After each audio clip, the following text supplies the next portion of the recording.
В этом доме судебные приставы – частые гости. Каждый раз они только предупреждали жильцов, а сегодня арестовали имущество. У семьи Сагаевых долг 20 тысяч рублей по страховому взносу ИП. На погашение долга у них было 3 года, но индивидуальный предприниматель проигнорировал требования закона. Администрация наша должность. В селении Гихи судебные приставы объехали несколько домов. Имущество описывали только у самых злостных неплательщиков. Те, кто накопил долги лишь за пару месяцев, может погасить их в течение 5 дней. По словам приставов, в целом ситуация по Урус-Мартановскому району положительная. За последние полгода сотрудники ведомства рассмотрели 700 дел на сумму 27 миллионов рублей.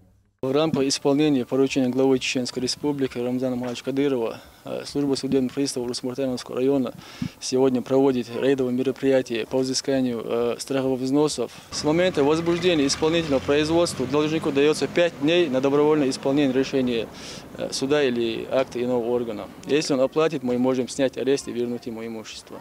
Среди должников в основном индивидуальные предприниматели. Это 42 тысячи, и лишь 1 тысяча дел – обычные граждане. Судебные приставы призывают жителей республики вовремя платить по счетам. Узнать о долгах можно на официальном сайте управления или через мобильное приложение ФССП. Луиза Хатуева, Муслим Саев, Дауд Куруев. Новости.